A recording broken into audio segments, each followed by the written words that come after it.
So, welcome, Claudette. It's so fantastic to have you here on the Naked Ambition podcast. How are you? I'm a first timer, so be gentle. Yeah. Hope we'll take it nice and easy. Right? No, I'm sure you're going to be an absolute. It's so nice to have you on here, Claudette. I'll give you a little bit of an intro for those of you out there who haven't come across Claudette yet. She's a superstar in the workplace space. She's head of workspaces at Australia Post at the moment, and you've actually been in the industry. You've been in this role since 2015. Yep. You've pretty much been in design your whole life, and you're really passionate about the intersection between people, culture, technology, and spaces, and how all of these things come together. So that's kind of a little bio. I'm sure you're going to give us a little bit more about your career in a moment, but what an incredible time to be in your role at the moment. So of course we're in the thick of it, especially both of us are based here in Melbourne. So we're really at a critical time for this conversation at the moment, aren't we? Yeah, no, I think it's unbelievable at the moment, and I think the main thing I wanted to say is, of course, to predicate the conversation by probably we'll put aside obviously all the sort of really horrific sort of difficulties that everyone's going through with the situation, because I don't want to sound light about some of that stuff in terms of the impacts that everyone's experiencing: health, mental health, financial, all of those stresses. But I guess for the purpose of today, I'm assuming let's park them, because as a workplace type person, this is an unbelievable opportunity. So, which is good. There's some good in all of this, I think. Yeah. I think that's really important to say as well, isn't it? Because it's, everyone is definitely feeling it out there, and you're absolutely right. This is an experience like none of us really have ever had before. Certainly our generations have not had this sort of experience before, and we're not taking that lightly at all. But at the same time, I'm pleased to say that you're going to have some good news for us too. Yeah, we all need. We need good news as well. Yeah. Absolutely. Yes. Definitely. So do you want to tell us, I think it'd be really interesting for our listeners out there as well, are always really keen to hear about your career journey. So just, tell us a little bit about, who is Claudette? How did you end up in this role that you find yourself in? Yeah, okay. So it's an interesting one. I was signing some papers today and had to write down what my profession was. I didn't really know what to put. So I went back to designer, which, felt nice actually to write that down. But so I probably originally, I've always been a creative, and I actually, when I was younger, thought I might be an artist. So that's what I thought. And then as I kind of was going through school, I realised I had a fair bit of a left brain going on, if that's right. Right's your creative, left's more practical, I think. Yes. Yeah. Right. So I kind of recognised that I had that side an interest as well. So I actually just honed in on interior design as kind of having the best of both worlds in that regard, in terms of being a creative profession, but also business driven. And so at about 15 or so, for some reason, I came to that conclusion, and then just worked my way towards getting into interior design at RMIT. So I did that straight from school, which was a 4-year degree. And then pretty much then once I started practicing interior design, the minute I kind of was exposed to workplace design, that's where I really found my interest and passion. Whereas a lot of people think interiors, I think residential, or maybe hotels, hospitality and stuff. But what I really loved was getting under the bonnet of different businesses and different industries, and getting to kind of understand so many different professions and businesses, and what made them tick, and their culture, and what their aspirations were, and then trying to then translate that into a design that was actually going to sort of support their business. So for whatever reason, that really excited me. And so I then kind of evolved into probably less hands-on in the design, and then more acting in the design studio as an advocate for the client. So always having the business or the customer's hat on, and then challenging the design team to sort of ensure that what we were putting forward was actually meeting the business's needs. So it kind of, I suppose, you could say it was like business-centric design, which by virtue really is human-centered design. If you think about a business, is its people. And so that, that's the sort of role, how my role evolved. So then it was kind of a natural progression for me when the opportunity came to join Post, is instead of having a consultant's kind of point in time view of a business and kind of limited, to actually be within a business and really understand how it operates, what's important, where it's heading, what its strategy is, and then being able to constantly kind of fine-tune and evolve the workplace strategy to support that business kind of really hits the spot for me. So it kind of has sort of culminated to that and been a pretty natural kind of progression. So, yeah. Such an interesting journey, actually, as well, isn't it? I think, coming through that, the interior design, I can see amazingly complementary, but even just keeping that designer's hat on. Yeah. No, I still feel like I get to be creative. I do. I mean, you're in a creative business, and probably, 20 years ago, or that, your type of business probably didn't even really exist. No. So now everyone can see creativity comes in so many different forms. Yeah. And is so applicable to business. So I think it's a nice fit to bring more creatives into business. Absolutely.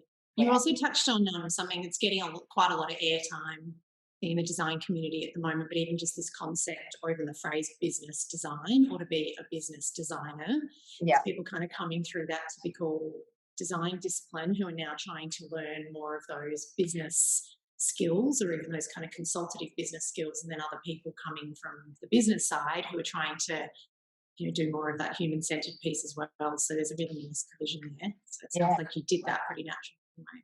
Yeah, look, I think it's just curiosity, isn't it? If you're a curious person who asks, enjoys asking questions and listening and understanding more, it's kind of, it's sort of natural to then take what you're hearing and then want to translate that into something, into some form of outcome. So, yeah. Yeah, absolutely. So tell us, what are you seeing at the moment? Let's really dive in, because I know everyone, we're just hearing, anywhere you look at the moment, especially if you're sort of curious about this theme, what are so many changes around us at the moment? What are our workplaces and spaces going to look like? I think we were talking to one of our clients the other day. Most people are doing this at the moment. They're getting kind of pulse surveys every couple of months about how many people want to come back, and they've gone from, they're swinging between kind of 70 to 80% of people are saying they never want to be full-time, at least in the office again. What's kind of your take on all of this? What do you see? Oh, I mean, sort of saying it, I mean, it's an incredible time. I think many people are commenting this is like the most amazing global collective pilot or experiment, to be honest. Again, if we're looking at it purely from a way of working perspective. So that is unbelievable. You couldn't have such rapid change in any other circumstance, really, because there was, for us as a business, it was like in the end, it was like 48 hours and we were out. So I think so that in itself is incredible, and I think this is just accelerating thinking that was already happening. But the ability to work remotely and have that flexibility wasn't available to everyone, I think. So there were some people, who others might have felt had that privilege, and others who didn't either think it would work for them or it wasn't available to them. Whereas this has just ripped that Band-Aid off, and I think there are people who are sceptical about, what can you do working from home? How productive would it be? Because suddenly it's being all these different proof points, and there is still incredible productivity happening remotely, not for everyone, but for many. So I think that in itself, having this collective experience is very, very unique. But I think also we have to remember that it's not normal what we're doing at the moment. It's not normal for everyone to be simultaneously working from home, and also a lot of businesses, I think, are obviously under a lot of stress. So we're doing this in a situation of stress, and also I think it's still, whilst it's felt like a long time, it isn't really. So I guess people making their call, and I suppose what I caution is people being binary on this and thinking, I never want to come back to the office. Like, I love it from home, that's it for me. Is we haven't, many businesses through this time have just been in survival mode. So we haven't, like, there hasn't been a lot of hiring of new staff, onboarding of people, bringing in graduates, developing, people, training, all this sort of stuff. Also, and you'd be better than me to answer this, but how much innovation and creativity is going on at the moment? Because I'd be interested in your experience as a creative, like, how's that working? There is something about people coming together in a room to be creative and solve problems that I think can be a little bit stilted over technology. So I think we're in a very unusual experiment. There's a lot to be learned about what we are all capable of. And I think definitely there's no going back, as in, I think it would be a mistake to assume that when this is over, we'll just go back to cutting work. And I think that's why there's a bit of a reluctance, and I'm speaking to my peers in the industry, even for in states and even New Zealand or in other states where they have opened up, people are reluctant to come back. And I think that can be for a number of reasons. Some can be for genuine safety concerns and concern about COVID. But for others, I think they're reluctant to come back until they know that there's a commitment to having this flexibility going forward. Because there's that sense that once I come back, that's the end, I think, for some. So I think one of the big challenges that people initially, we thought, we're going to have a cap of 30%. Everyone's going to want to come back here, and how are we going to manage the lifts and all these things? And in actual fact, again, talking to my peers, we're struggling to get interest at the moment to come back. So I think it's really important that people get a little bit of a certainty about what the future holds, in the sense that we're not going to turn off remote working when this is over. I think people need to know that they'll be able to have a bit of both. So I don't think it's black and white, but I think people are looking for at least that, the good stuff is going to be able to continue. An interesting point as well. Do you think it's sort of a case of, like what you're saying, I don't want to give up my freedoms because I may not get that.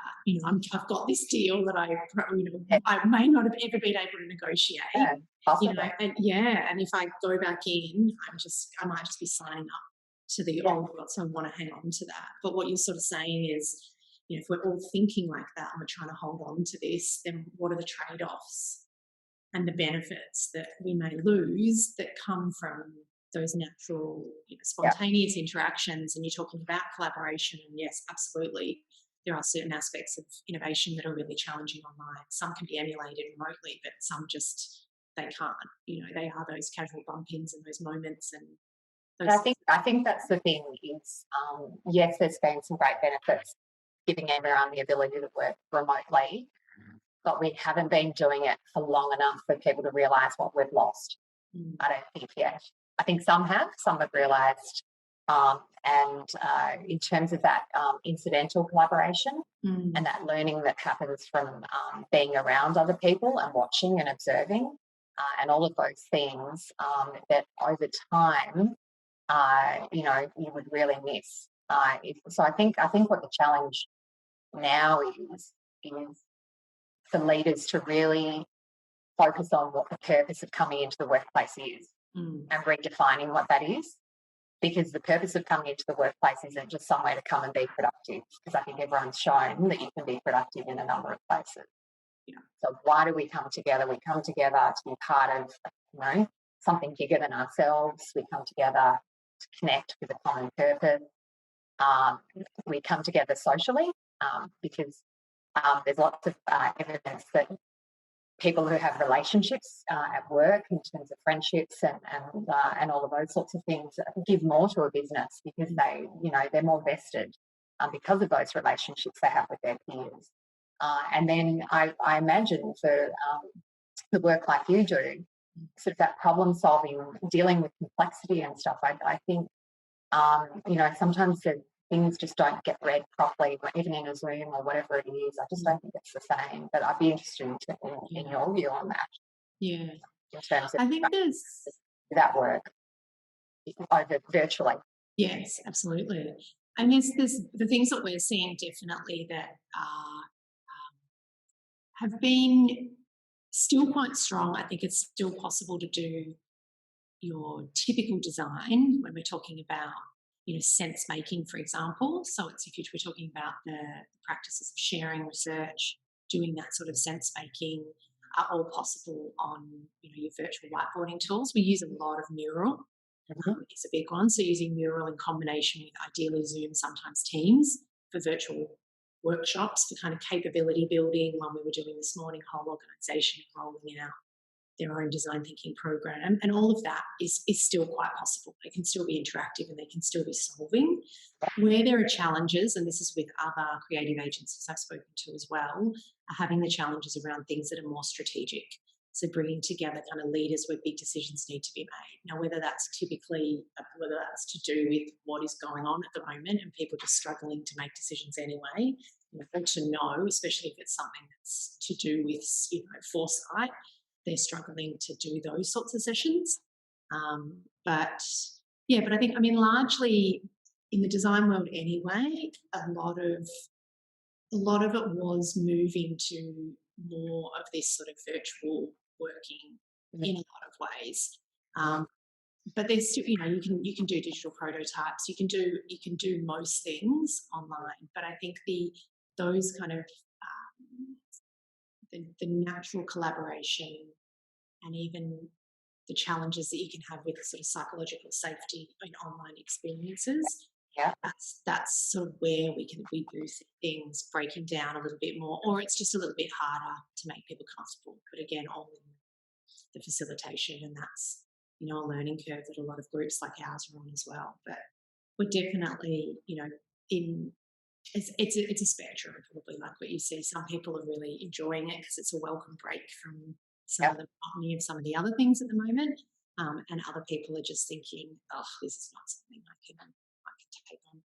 Yeah, I think there's also a comment that was made in our organisation is there's some interactions that are just incidental and they speed things up. Whereas I think when everyone's remote, there's more formality that has to happen in order to collaborate. Yeah.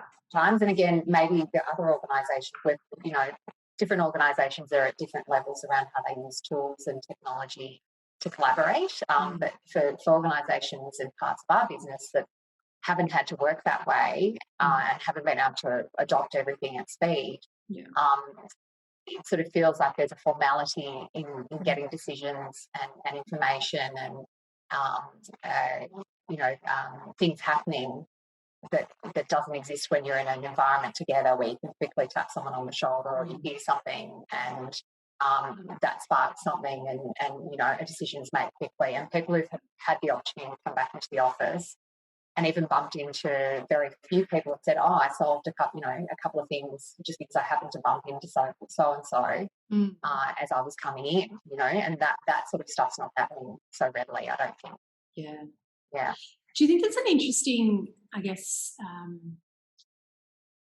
dichotomy, if that's even the right word for this, but I guess between people who, different types of personalities are going to be more, and working styles, more adaptable to this sort of way of working? Because I think, you know, even what we're talking about there might be some people who are like, yes, that's kind of exactly what I want. You know, we need to just get straight to the point. I'm sick of all these long meetings. You know, we all spend 7 hours a day just going from meeting to meeting to conversation. And they're like, now it's just, we're in, we're out, we make a decision.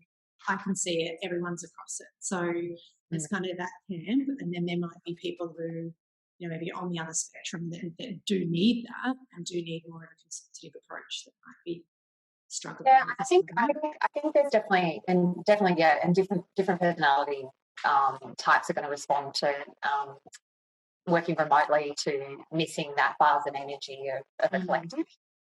So I think there's sort of personalities that come into play. There's the type of tasks you're doing as well. Yeah, I think for me, what's quite exciting about this is by proving that focused activity and productive work can happen remotely.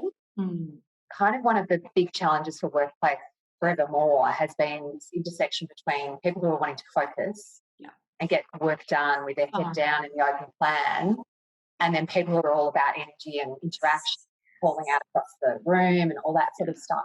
So I think what's quite exciting is maybe once and for all we can get rid of that problem and say, okay, well, the focus stuff is not what you come into the workplace for, right? If we've figured out we can do that remotely, and again, some people have more challenging setups than others, like not everyone has a good work setup at home. So those things need to be addressed. But we could suddenly remove that tension and make the workplace about all the things that are the benefits of bringing a group of people together, which is incidental conversations, coming together as a team, problem solving, being creative, and then getting out of there and getting stuff done, and then, coming back or whatever. So I think therein lies an opportunity, and maybe, what's in a workplace will change. And because at the moment, it's a big compromise often, because no one's really happy sometimes. It's like, if you create some focus environments, they're not quite right because they're too close to the noisy people. And then, the noisy people don't want their behaviour hampered. And then for true creativity, we sort of, some of the meeting spaces are formal for that. Like everything's a bit of a compromise to try and please everything. Whereas maybe now there's a sort of circuit breaker. That the workplace can be about all the things around human interaction and creativity and collaboration and developing and learning and watching, and then we can retreat. So we'll be super stimulated, and then we can come back home and digest, think, and produce. I mean, there's an opportunity, I think. Which we've all kind of been thinking that's where it should head, but this is again just accelerated people's ability to see things. Such an exciting vision, actually, to imagine that, because I know I've heard you speak previously about your experiences of where you've redesigned floors and floors over at Post over the last couple of years, and have run into those sorts of challenges where maybe. Do you want to talk a little bit to that, or sort of maybe where you've had visions in the past and then the compromises that you've had to make? There was, I think the one I probably talked about was this very thing I was just describing, where you get that nervousness around people. Am I going to be able to focus and be productive in this new environment that you're creating? And so you then deliberately try and create spaces that allow that ability to focus, and we call them libraries. And we sort of tried to, we had to work out how much of that do we need, and we had all this survey data around people's concerns around the ability to focus. So we provided those spaces, but then the majority didn't actually want to use them because they were too far away from their team spaces, or they weren't located as conveniently, or there was a number of reasons, or leaders were really trying to drive collaboration, and they felt that those library focus spaces were a barrier to that. So you kind of did something that you thought was responding to a human need, and perhaps it was required to transition people from where they were at that point in time to the new. But ultimately, we then found we had to kind of reconfigure and diminish the amount of focus space because people were more wanting spaces to collaborate and team once those are big. So and you kind of have to be able to adapt to that, because there's nothing worse than having a work environment that's not actually supporting the way people need to work. It's just you can't always guess. Exactly. And sometimes they can't even tell you what they want. They kind of So what about this time around, that taking the lessons from what you've learned previously? Now you've already said we've got to kind of be measured about how people feel right now, and whether how they feel right now is how they're going to feel in 4 months, or 6 months, or in a year's time, and are people necessarily considering all the implications of some of those decisions as well? So if that's, if that is what is in front of you and your team, Mm. start thinking like, what are some of the kind of the things that you're thinking about, the conversations that you're having about how if you do get permission to redesign workspaces, which is not unfeasible if not already happening, how is that going to be done this time?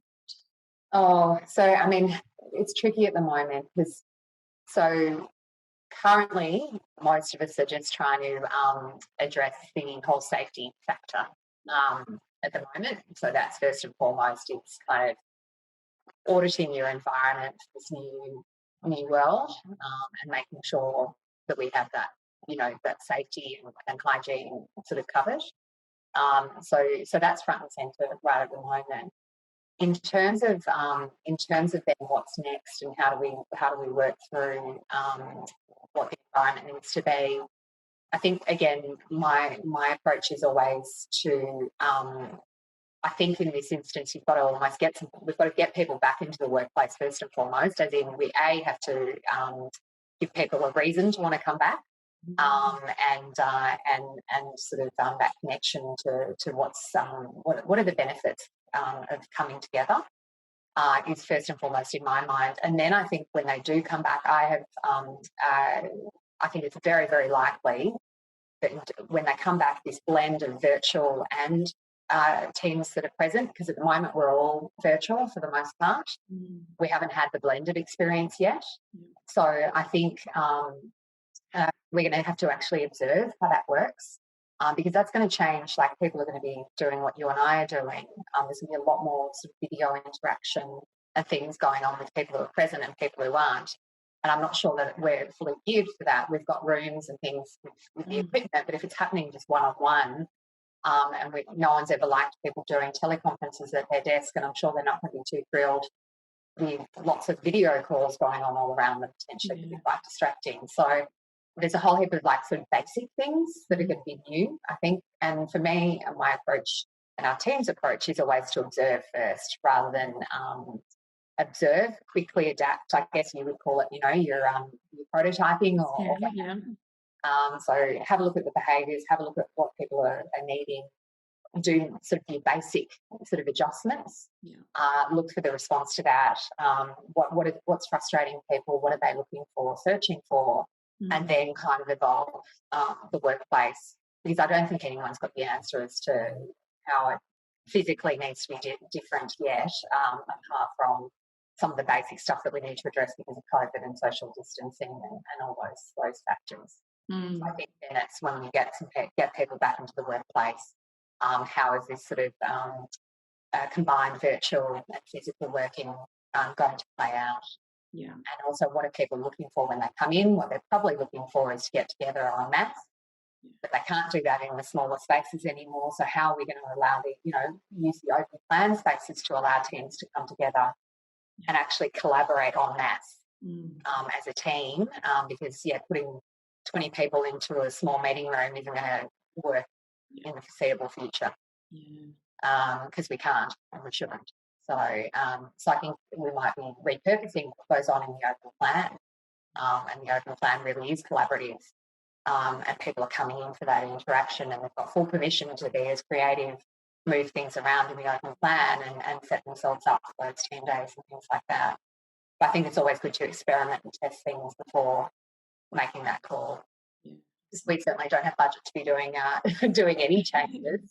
I think at the end of the day, until occupancy ramps up, we're going to have plenty of space. So I guess it's how we play with that space to make it attractive to people to come in and be collaborative and be connected. Yeah.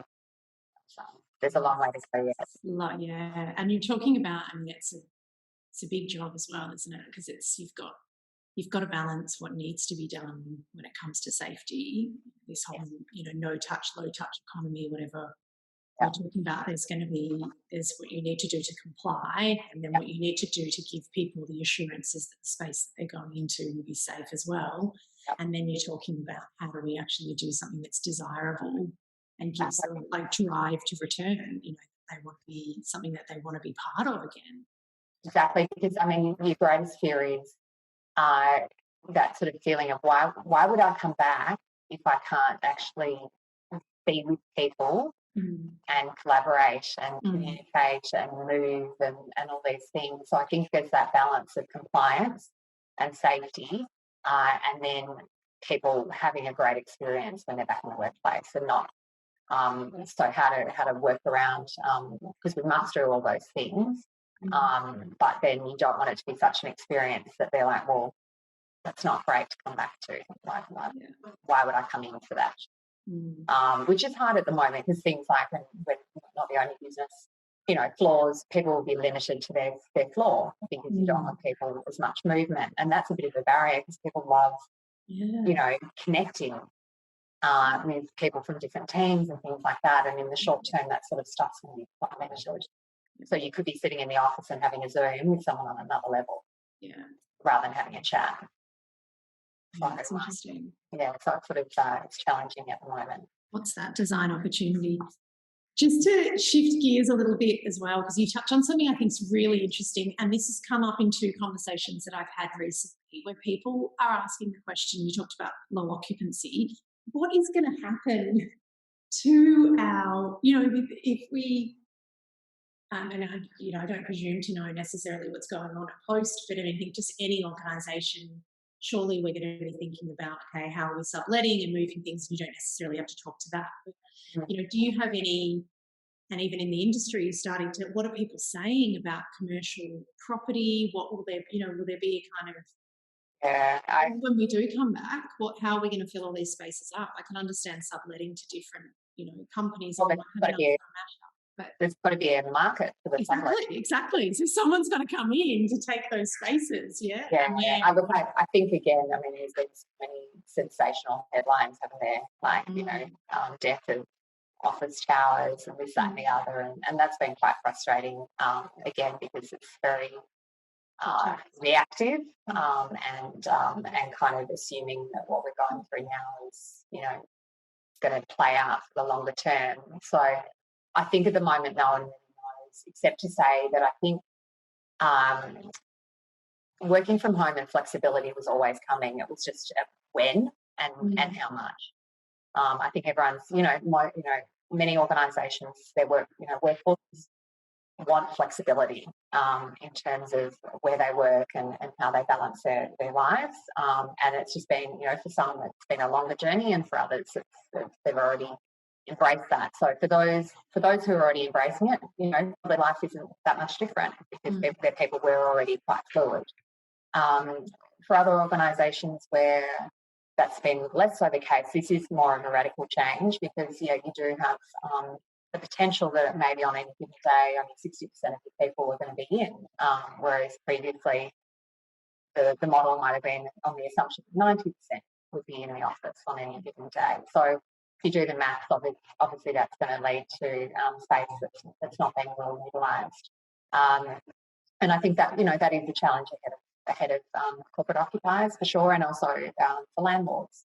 But leases are long-term things, and to my point previously, if space is there, someone has to be interested in it. So it's going to be very interesting as to how this all plays out, and I think it's very early stages to know where that's going to land. So that's a tricky one. I probably another 6 months or so, and we'll see. Yeah. At the moment, I guess again we're all focused on when are we going to be allowed to come back. Yeah. Yeah. No, I think it's a good take. It is. It's hard to read that, and I think I can speculate on the record. Some students stare about the office buildings and things like that, because I don't think that's the case, and I think again there is absolutely a place for bringing. I mean, that's what makes an organisation great, is the some collective of its people, right? So and yes, you can get that collective virtually, but not for everything. I really don't think so. So yeah, and perhaps space will be just allocated to different purposes. Yeah. On that, I mean, do you have a view? I've heard a few people kind of talking recently about this concept of the third space as well, that space that's close to your home. So you potentially, like you just said, you work from home, and then we go into the office and we may do our collaboration there, we'll do our creative work during there to connect and be out there, and then having something else that's maybe the quiet space closer to home, co-working. Yeah, I think that's been an interesting one, and we've sort of had conversations about that, because that has been raised quite a lot, as people thinking that might be where things are heading. I see that would have its place if your ability to work from home isn't possible. Like, you're in a situation where you can't set yourself up appropriately to be productive at home, and so therefore having something close to home that you can plug into would make sense. But I think if, again, going back to what the purpose of an office might be, that one doesn't make sense to me, because so you have a satellite office in a particular area, well, it's only those people who live in that particular area who are going to come together and have that incidental collaboration. And will that be beneficial? Will it be beneficial socially? So 100% I get that, like getting that social interaction.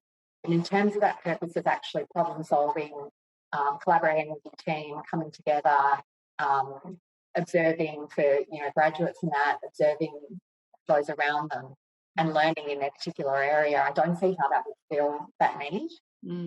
So again, to my view, I kind of more subscribe to the idea that you come to that sort of place that brings everyone together, and then for that remote working, if it can't be done at home, I more see that the tapping into a co-working space just purely for the sociability and the tools and the desk and the chair would make sense versus an organisation actually setting up that space for a random assortment of people who happen to live in a certain area, plugging into that. I think that's where co-working spaces and all of that makes a lot of sense. Yeah. Because it's just giving someone the ability to get out of home if home is in a good place for them to work, and for many it isn't. But not having to do the commute into the city or wherever it might be. Yeah. As for having a whole distributed lot of offices for a particular organisation, I can't necessarily see how that would play out necessarily and be beneficial. Yeah.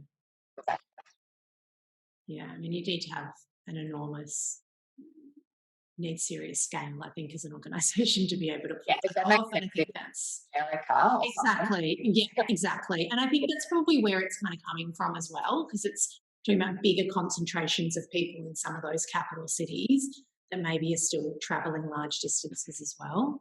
Yeah, whereas, maybe if the organisations where people are commuting from Melbourne to Sydney, well, it makes sense to let that go, or what have you, versus just having little satellite offices around Melbourne, for example. Yeah, exactly. Yeah, that might be a bit weird. It is something that's being put on the table for sure. Yeah. In conversations I'm hearing. Yeah. What do you think sort of leaders can be doing to lead, or should the questions that they should be asking at this time? Because I think, it can't all only be up to workspace teams like you and these sorts of teams. It's everybody's, it's everything we do, and it's, I'm sure that your people and culture teams are heavily involved in this as well. It's a big cultural piece, but we do get quite a lot of leaders tuning into this. Like, what are the sorts of questions that they should be asking, or the conversations that they can be leading around this at the moment as organisations? It's tricky, because I think at the moment, and it makes complete sense, everyone's again just trying to cope with the now and look after their people while they're remote and keep that connection happening. Understand their concerns and fears about return and things like that. So that that's obviously front of mind. Whereas I think, though, where it's at now, and especially now, again, talking to peers and hearing that sort of potential reluctance to come back, I think leaders do need to now be thinking about, what does this mean for the longer term for us? And I think, different organisations will tackle that differently. But, here's an opportunity to actually study and understand how this experiment has gone, and, test the proof points about what's worked and what hasn't. Where have we seen improved productivity? Where have there been struggles? How have people responded to this? And do that analysis and then actually play that forward. And one of the great things that have come from this, regardless of this COVID situation where we've got no choice, And what are the good things that we want to carry forward? We were probably thinking about them already. So now let's seize the day and sort of start thinking about post-COVID, because I think what we have to be careful about is freezing all thoughts of the future until we get out the other side of this, because I think, again, that's what people are looking for, is a little bit more of a forward look, so that they feel confident again that the thing they're being heard and what's worked for them in this situation isn't going to be lost. So I do think you have to, even though it's incredibly busy at the moment for many people, just sort of coping with all this change, we need to sort of start doing that thinking and analysis and understanding and kind of putting a stake in the ground around what we will continue on with. I think that's really important, because I think leaders need to recognise the significance of this change and the impact it's had on people. It's phenomenal, really. Again, you would never be allowed to do an experiment like we did pilot studies and stuff for our way of working. Yeah. And it was interesting, whenever we did those, we had trouble throwing people out of the pilot floor, because once they got a taste for it, they didn't want to go back. So it's happening at scale, so we have to work out. But we have to then temper that with, we're not having a normal experience. This is not normal. So it's not a completely controlled workplace pilot experiment.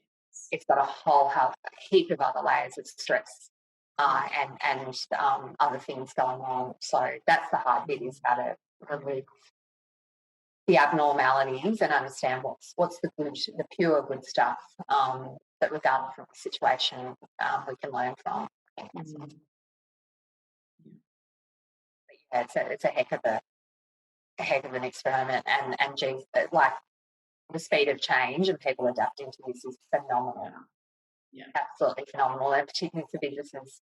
You guys would have had all the tools and known how to operate collaboratively and creatively in this way, whereas many of us haven't done it, so we've had to figure it out pretty bloody quickly. Yeah. So, yeah. We had a bit of a saying back then when it happened, this is not a drill, because there's so much in our work. You're always preparing. You was talking about, be ready for these times of ambiguity, and we're living in a VUCA world. And now when we actually look back and we're talking about how uncertain the world was, it was almost like, you're creating these scenarios of how do you deal and how do you, create certainty in these sorts of scenarios. And it's like, this one is here. Everything I've been preparing for is truly here. Yeah, and I think that's also going to be interesting for Melbourne. Is many organisations, again, temperature checked people's readiness to return a month ago. Yeah. And their response was whatever at that time. Very interesting I think it's absolutely pertinent to do another one after another 4 weeks, another 5 weeks. It'd be very interesting to see if the response is the same as well, the longer this goes, whether some of the gloss comes off. Again, there are fundamentals that are fantastic, but it's more, what are we missing with being together. People might be banging down your doors after this next one. Oh, maybe. Get me back in. Yeah. The longer you're not there. Yeah, then you forget. Again, if you're someone who struggles with change, it's just another big change. Yeah. To deal with. So again, it just depends on the type of person, I think. Yeah. It's really late as well, isn't it? But it's a nice comment you made, though, I think, for leaders as well, Claudette, is even, yes, you do have to focus on the now, and it's keeping the team together and keeping that morale up. But at the same time, what our people are asking for is a little bit of that, a bit of that future gazing. Like, we don't necessarily have all of the answers, but let's start trying to think what the future might entail and what can we be doing now.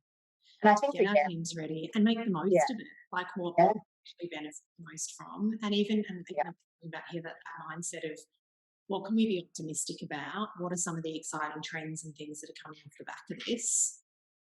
Yeah.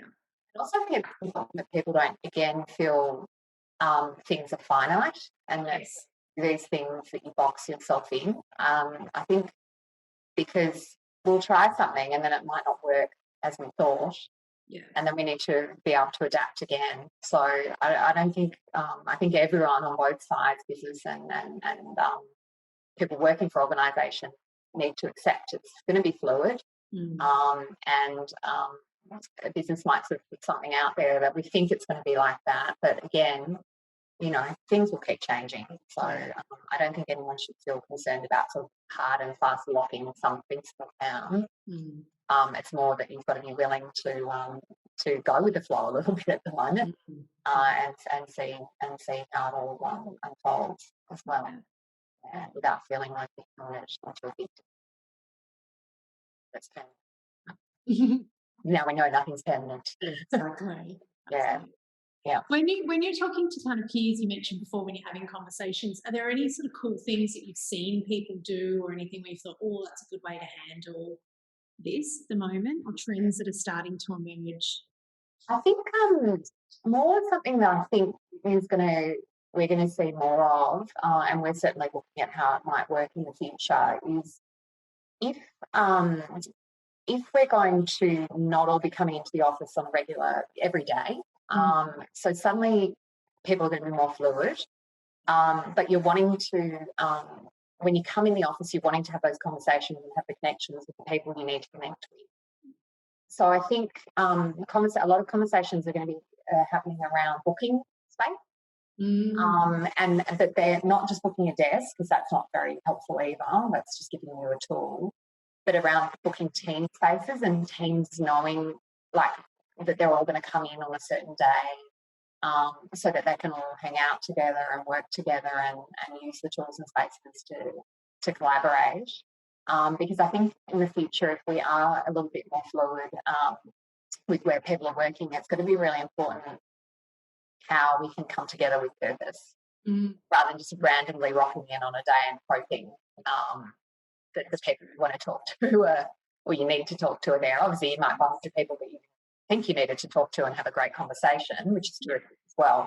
But I think the whole idea around managing space and how to be booked in different ways is something that there's a bit of conversation about. And that speaks to the fact that if ultimately footprint is going to get a bit smaller, because it doesn't make sense to have desks waiting for people to come in twice a week or 3 times a week. That's just not sustainable. Workplaces will have to be managed more purposefully and with more thought around, again, having the right spaces and tools and at the right scale for teams to do what they want to do when they do want to come in. So I think there will be a bit of a trade-off with everyone deciding that work from home is on a Friday. Probably not going to work because it will be a commercial reality that if people are only in a few days a week, everyone can't choose the same day.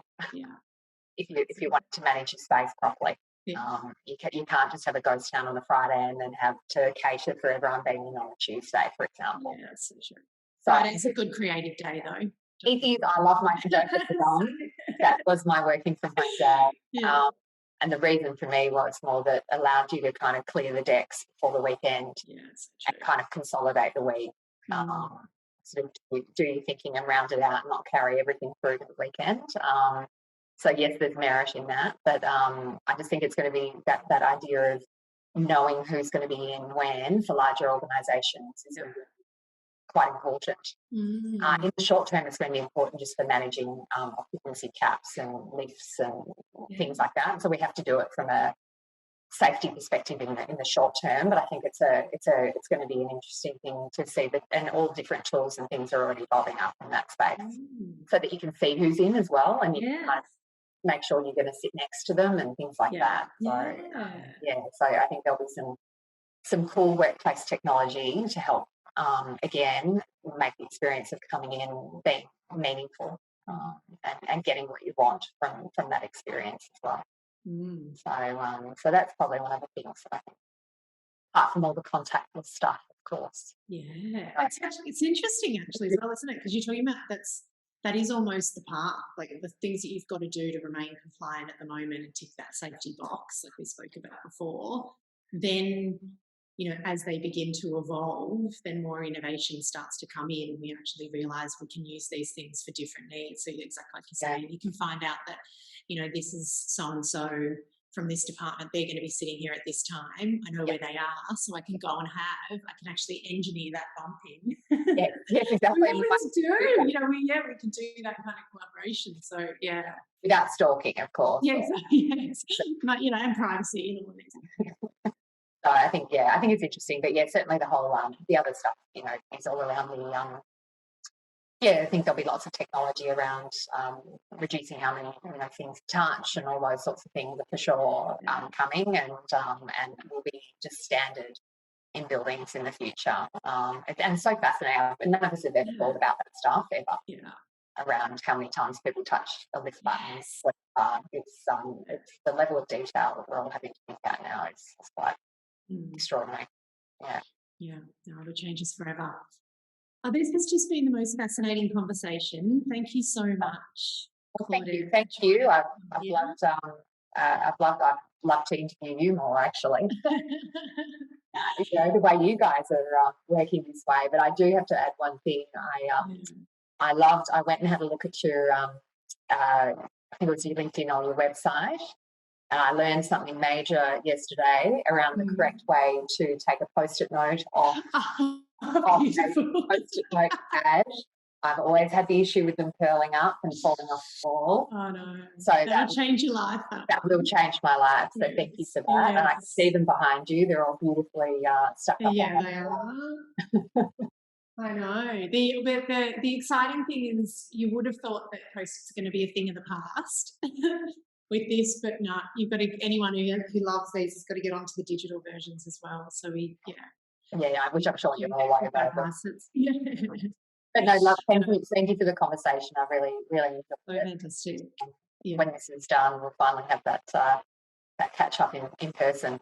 Yeah, we absolutely will. So it's been fantastic. So just for our listeners as well, Claudette, could you, can they connect with you on LinkedIn? We will pop Claudette's details on there as well. So don't hesitate to get in touch. I'm sure she's shared so much knowledge with us today. And thank you. I'm sure there are many of us having these conversations, so there's a lot of information to digest out there, that's for sure. Oh, yeah. Beautiful. Well, thank you so much, and we'll talk really soon. Good to see you. Bye. Bye.